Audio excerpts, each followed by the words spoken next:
Hello, my name's Linda and this is my kitchen garden.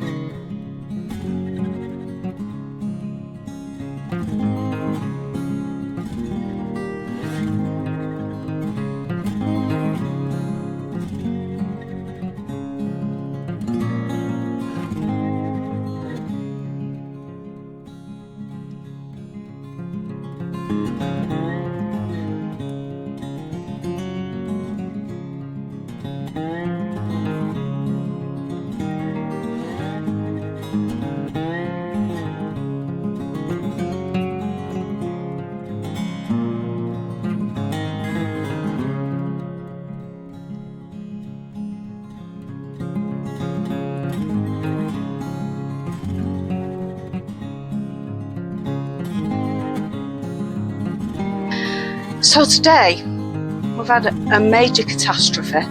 What's happened is the dogs have jumped all over my potatoes. So let me show you.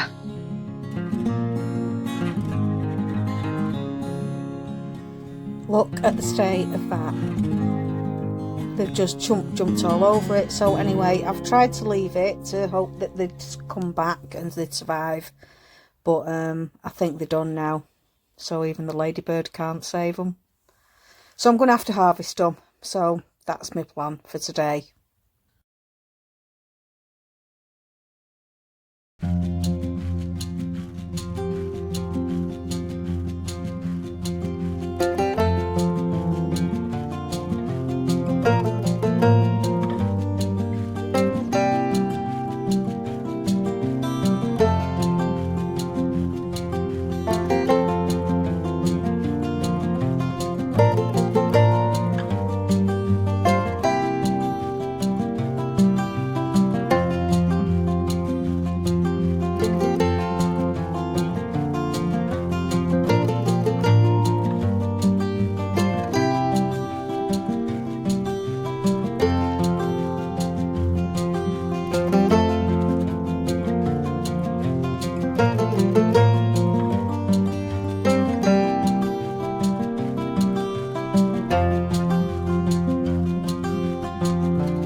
So we'll have a quick look round.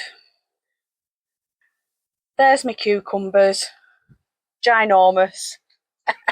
They're doing all right. I do them string, so put one there. Just wrap it round.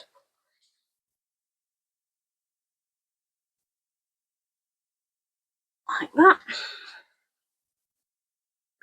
These potatoes are going in the bags at the side, so I've got 3 bags at the side that I've just harvested those potatoes from there, and they're going in those bags. So I filled them with soil, and I'll split them between the 3 bags. I'll put some blood fish and bone in there to renew the soil, but I repurpose my soil. A lot of gardeners say no, use fresh soil for your potatoes, but I don't. I put blood fish and bone, and I just get it all healthy again, and then just put some nutrients in it and off they go again, and I don't have any problems. I do that every year. And I've got a pumpkin there, a mystery pumpkin. I have no idea what that is. Pak choy, my next lot of pak choy there are nearly ready to go out. They're getting big enough to go into the multi-purpose, the planter, this one. I can't talk. This stackable planter here that I've moved out of the greenhouse because it was just getting ginormous. And I've got spring onions in there. I've got Welsh spring onions, which are like a little bulb on the end. They're lovely, they are. And a mixture of others, not just those. And you'd think I've got slugs, wouldn't you? No, that's called dog, that. Yeah, that's just dog, chewed. Dog, chewed. Dog. Puppies. So let's have a look on this side. So these are my tomatoes. Underneath there, I've got a pumpkin growing. Again, a mystery variety that just popped up, so I've just planted it there. These are Crimson Crush. They're a very hardy variety of tomato. And then down the middle, look at my beans here, hiding. So these are all my bean arches. As you see now, they're going right over. So they're over the tops now. Doing really well. So I'm really pleased with those. But I did know that they'd do that because I used to do them at the allotment like that. The celeriac was dying, but it's got new growth on it. So I'm just going to leave that. I was going to pull it up, but it's got new growth. I think it's because it's in the shade. I think it needs full sun. But I'll leave it anyway. And down the middle here, I planted tomato plants, but because of, can you see?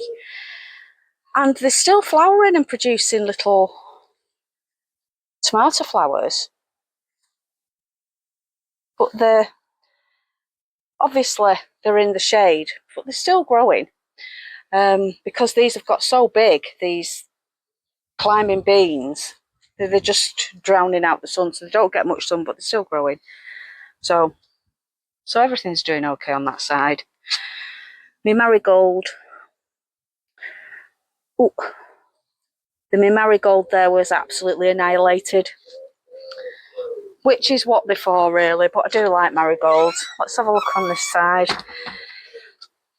We've had a lot of wind and rain now. Where I am, because I'm only about 3/4 of a mile off the actual seafront, off the coast, so I get a lot of wind. If we get wind here, we get battered with wind. And these onions have just got all tangled up and fell apart, but they'll sort themselves out, hopefully. Peas, I have had an endless crop of peas. I've done absolutely amazing with the peas. They've been fabulous. And they're still going, but they're nearly finished now. There's no more flowers, so these are almost ready. So I'm thinking of ripping these up and then sowing some more peas, putting some blood fish and bone and sowing some more peas just in that spot there. And then I've got some mint there. Now this is, I didn't plant that there, but it just keeps coming up, so I've left it, but I'm just going to keep my eye on it. This is mint. So mint, as you know, if you're a gardener is a self-seeder, and it can become a bit of a pest. See, it's growing through there as well. If you don't keep your eye on it, it'll just go wild, mental. So I will keep my eye on it, poking through there as well. But I keep taking it off and drying it, because I do use quite a lot of mint. And there's like all the little beans. This is the purple variety of bean there. These are French beans, so they're coming on. And peas poking through there. My cabbages here, they look absolutely amazing. These are my red cabbages. These are the one I nurtured in the greenhouse till they were big enough to fend for themselves from the snails. This is sprouts here. I think it's a bit late to grow any more sprouts. I don't know whether that's going to be big enough, but I'll let it continue. And then I've got an empty pot there that I'm going to find something to go in. And these are my parsnips. They've took a bit of a battering as well. That's growing really well at the back. That is a blackcurrant bush. It was £1 from Poundland, £1.25 I think it was. And that's doing really well. I've never grown fruit trees before, so they're not my thing. And then I've got 3 tomato plants at the back there that I've just let. They're just doing their own thing, those. And I've harvested 3 cauliflower, so I've got another one there. And if I can stretch over, there's a little in there as well, can you see? So yeah, my cauliflowers I'm quite pleased with, because I didn't get any last year. Anybody that's been following me. And this is the cauliflower plant. Now these can grow up to 6 foot, these cauliflower plants. So I didn't think of that, did I? And I didn't know that. I didn't know they grew so big. And the cauliflowers grow in between the leaves. So like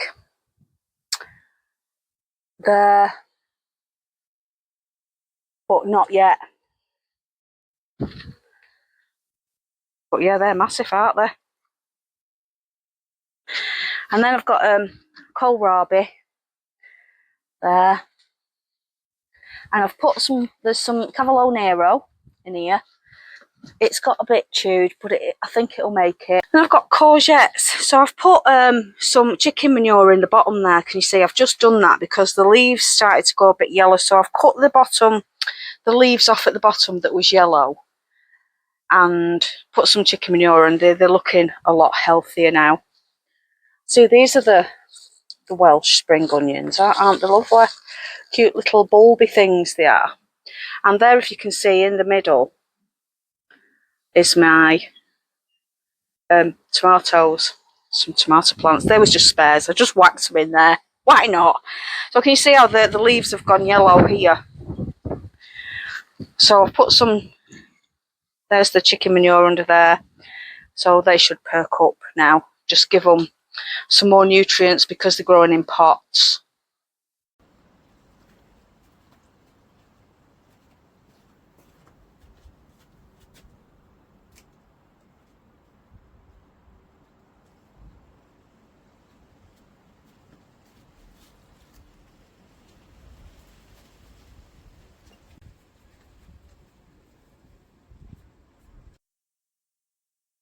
So we'll just have a little talk about how I look after my tomatoes. Now, last year I made the biggest mistake ever. I normally grow bags, and I bought these Big Tom grow bags. I bought them last year.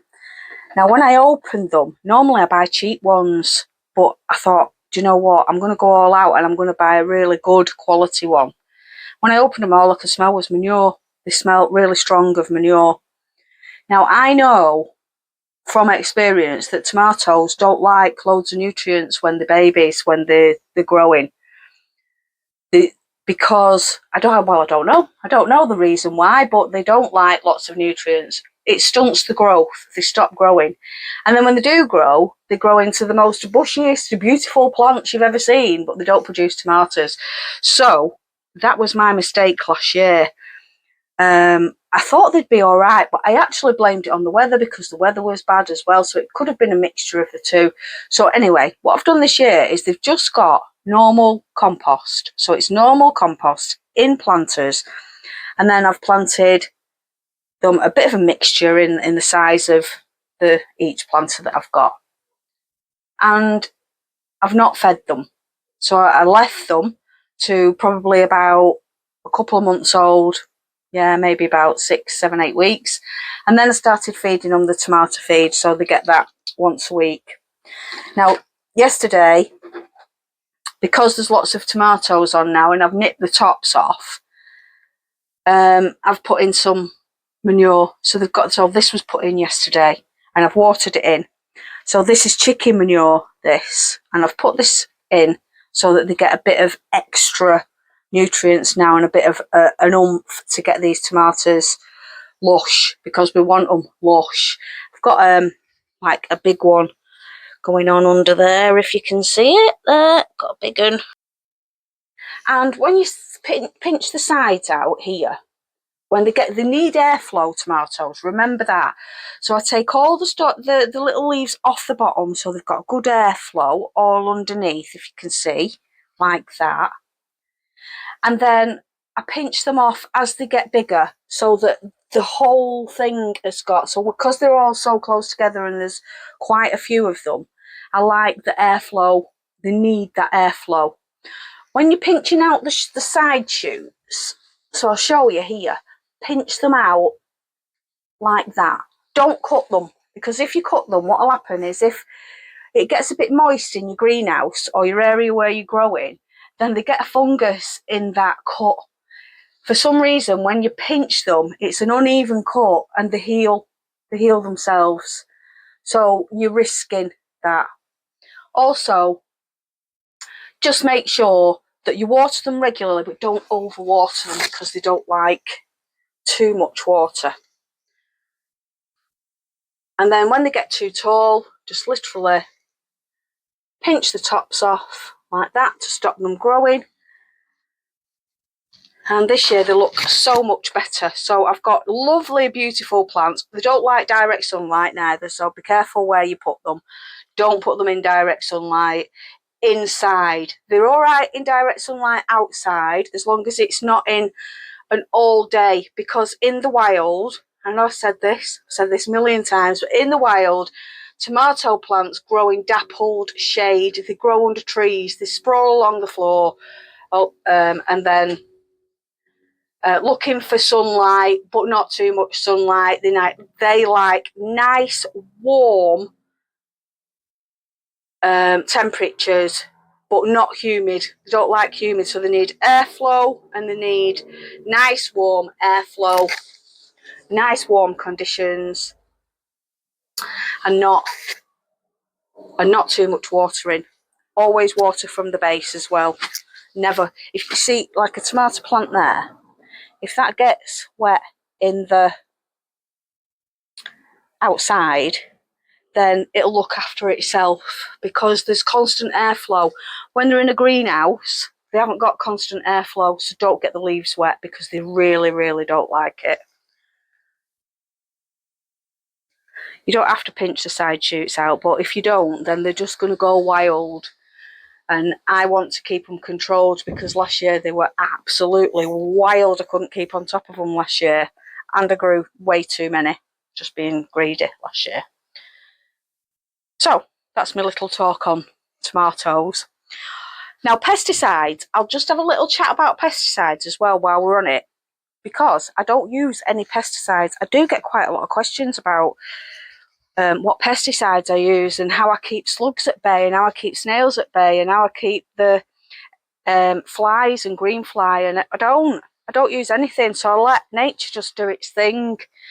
I don't use any pesticides whatsoever. I don't spray them with soap or washing up liquid or any organic, what they called, pesticides, organic pesticides, anything, even if it says on the bottle that they're not harmful to hedgehogs and frogs or whatever, I don't do anything. So there's nothing goes on my garden that comes out of a bottle, apart from food, apart from the feed, and I do use tomato food, and I also use the organic seaweed as well. Only because I've not got my own. I used to have my own when I had the allotment. I had the comfrey mix, like a stinky, sludgy mix that I used to make with the comfrey, but obviously now I'm here, I haven't got that, so I've bought it this year. But as you can see, I don't use pesticides, and there is nothing being chewed. I just net the stuff that I don't want the butterflies to get to, and nature does the rest. I've got lots of frogs, I've got a really good biodiversity in my garden. Got a massive strawberry there, I've just noticed it. Look at that beauty.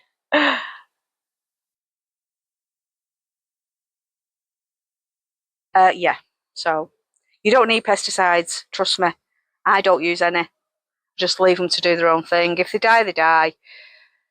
If they get eaten, they get eaten. But just make sure you put them out a bit later, and then they've got a better chance of survival from insects and from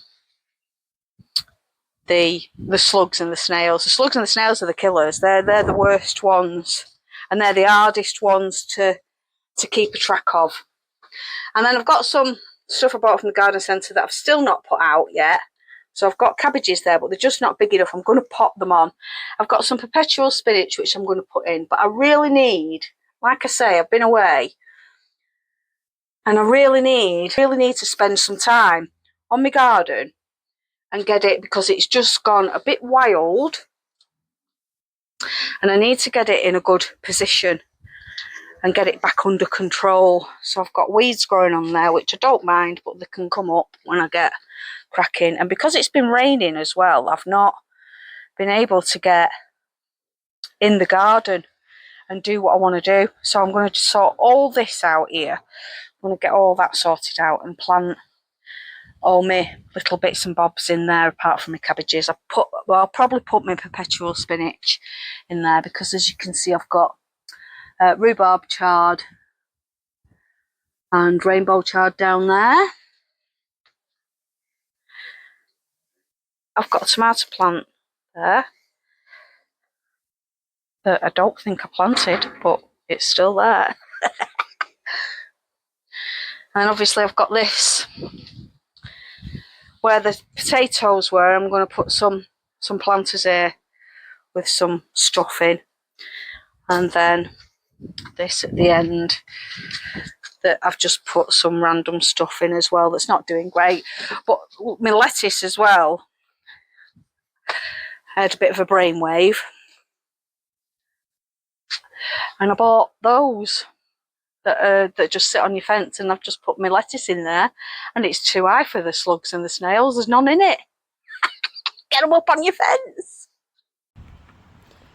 And just a quick look at my little front garden. So I've got plenty of tomatoes appearing. I just remember it's been raining really heavy over the last few weeks, but I've still had to water all my tomatoes. Everything that's in a pot, everything that's in a tub or a planter has to be watered in the front, because it doesn't get the rain as much. So you still got to check on those regularly. And we've got courgettes in there, if you can see, little courgettes.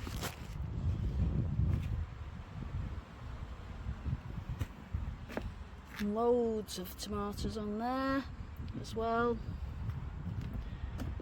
And we've got flowers. That's a male flower. That is there.